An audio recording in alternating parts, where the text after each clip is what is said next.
The moon still hovers on this icy morning. Days start early at the flower delivery business.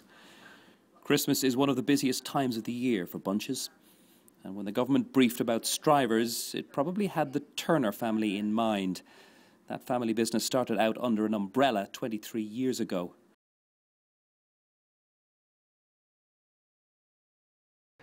So what does the young managing director want now from the autumn statement? We'd hope for something that's going to put pounds in people's pockets, tax breaks and opportunities for real people on the streets so that they've got confidence then to spend. My expectations are probably less in that regard.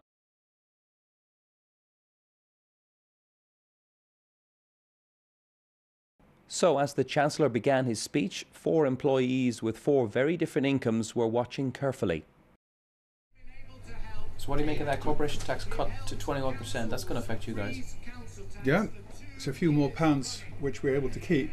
Yeah. Invest into perhaps a new factory, some equipment. Did you see the tax allowance was raised to £250,000? Which is useful because in our case, the really big stuff is things like a fridge, a cool centre, and that costs a lot of money. So that would be very useful.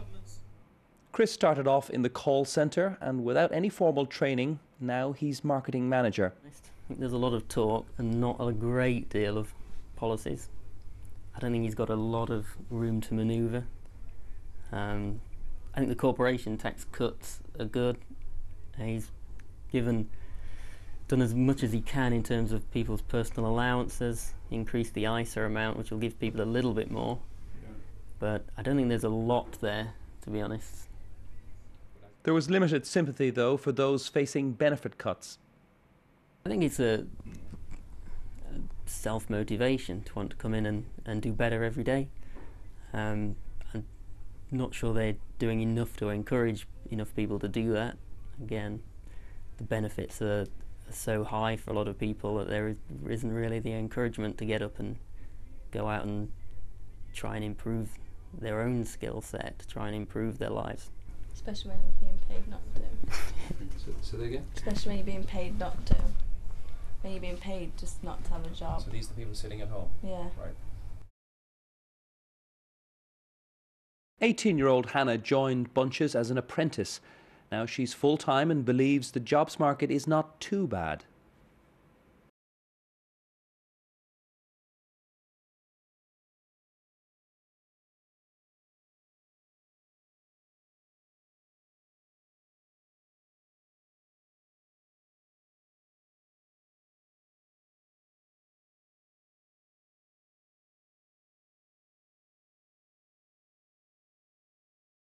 Sharon has been with the company since 1997.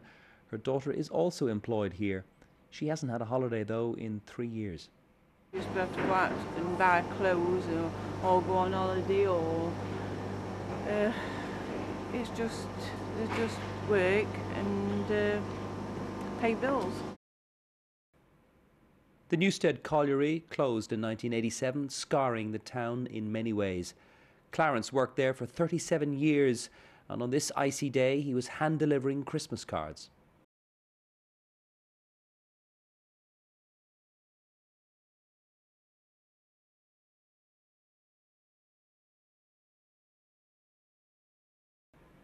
At the end of the working day at Bunches, 3 generations, all with very different stakes in the economy, gather to discuss the future. I think of some of our staff and what they earn on the factory floor. And we pay them a good wage for the job that they do.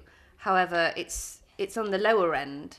And I think, about all the working age benefits that we've spoken about today and that they were going to increase by 1%, but actually 1% is less than the inflation. So in real terms of money, they're probably going to have less to spend. Benefits were cut in real terms today. George Osborne doubtless hopes that will entice many off the dole and into the workforce.